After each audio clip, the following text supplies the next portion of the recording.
Hello YouTube, Film Buff 06 here with a review for Scott Pilgrim vs. the World, which was released in 2010. It was co-written, produced and directed by Edgar Wright, the man behind Shaun of the Dead, Hot Fuzz, and most recently The World's End. It was based on the graphic novel series Scott Pilgrim, also called Scott Pilgrim, by Brian Lee O'Malley. Now, before I begin to describe the plot of this movie, the big thing that is fascinating about this film is that this movie was an unfortunate box office flop when it came out. I mean, it was made on a budget of between $85 and $90 million, but at the box office it took about $47 million. And I say unfortunate because I think it's an utter shame. I mean, why did it flop? I don't really know. I don't really know. My theories are either that it was released in August and that either people were off on holidays when the film came out, or maybe they stayed in their homes and lazed in the sun all throughout the summer. Again, this film didn't deserve to flop at all. Now, the plot of this movie is that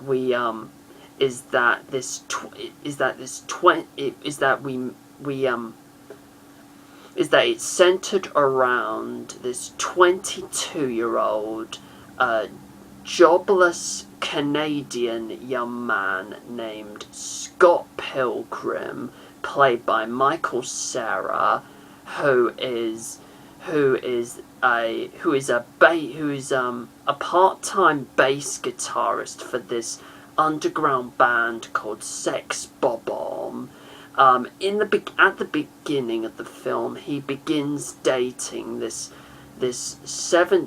pretty 17-year-old Chinese American girl named Knives Cha, played by Ellen Wong.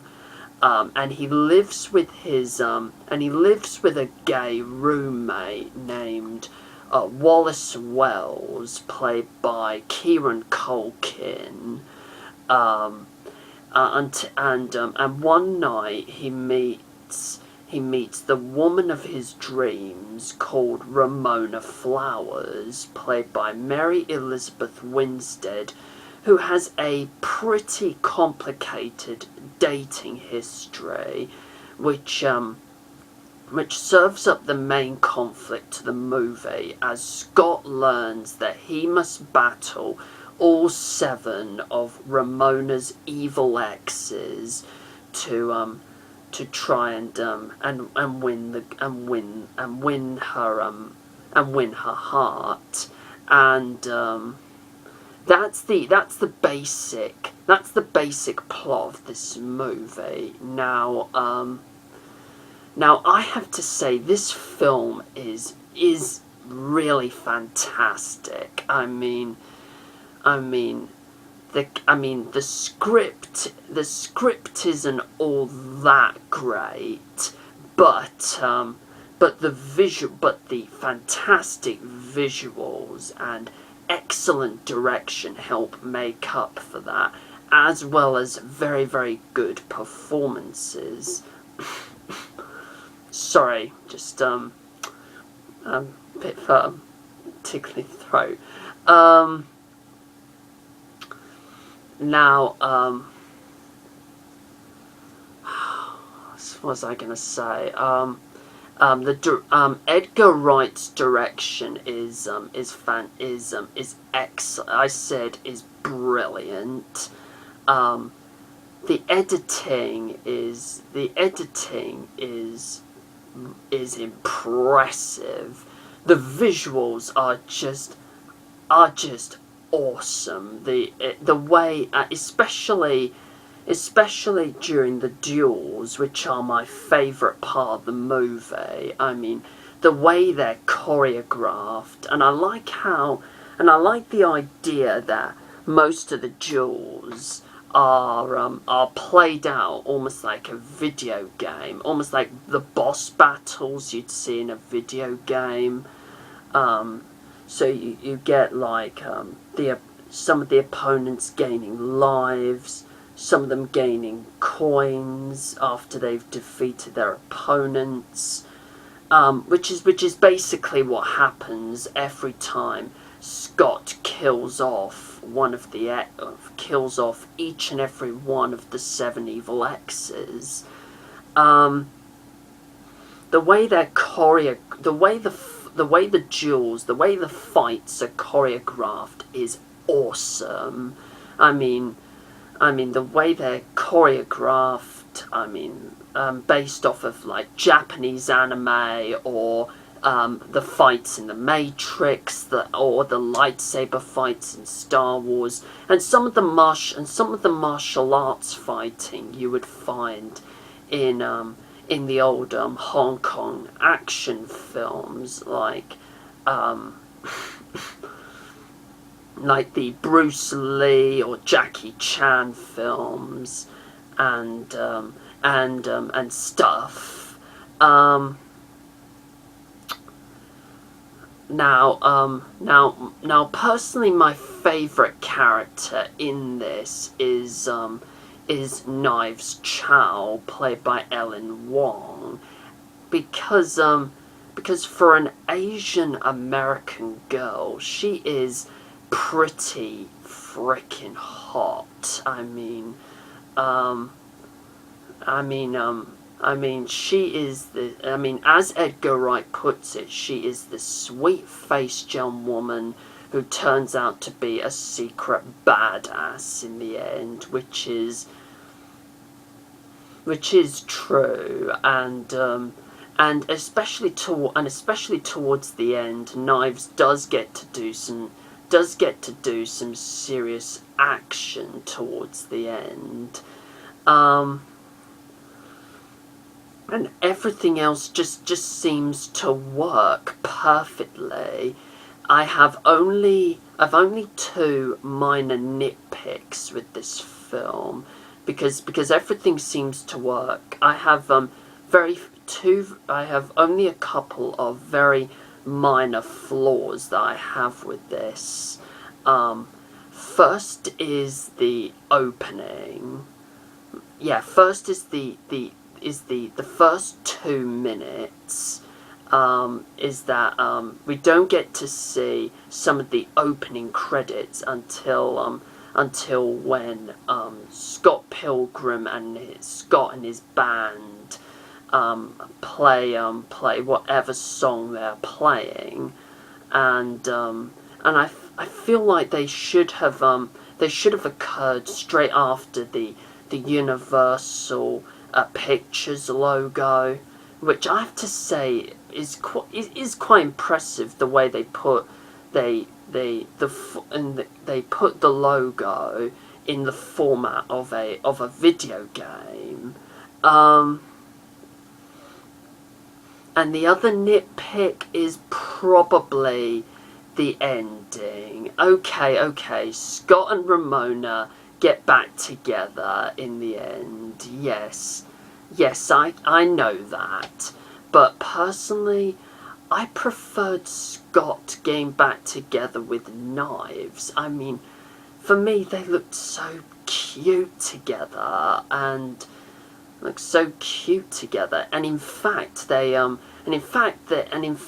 original ending they shot featured Scott and Knives getting back together, but due to negative reaction during test screenings, they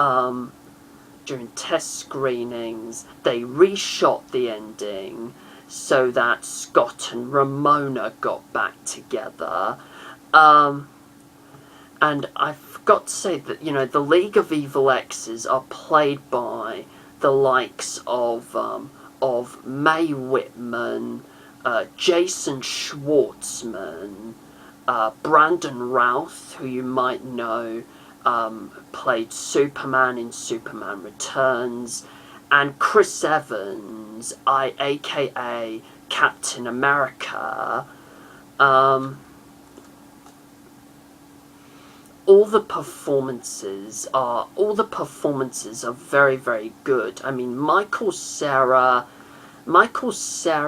his character is a little bit of an ass, but in a strange way, he makes the character of Scott a bit more likable, really. I mean, Kieran Culkin as the gay roommate, he steals his scenes, and he was actually he was technically the same type of actor as Neil Patrick Harris in How I Met Your Mother. He was actually quite hilarious in the film.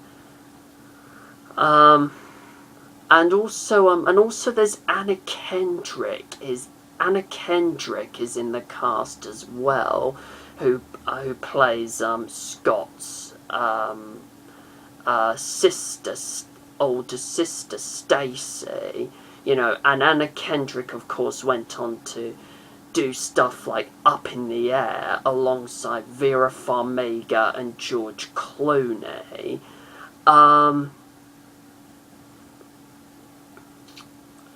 I know this is rather vague.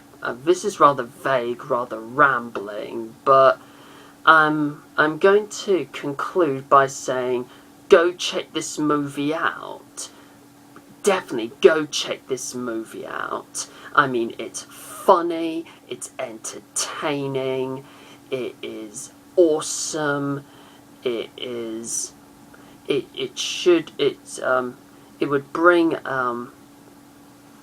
could bring a tear to your eye most of the time. It can bring a tear to your eye most of the time, and you would have a really, really good time watching it.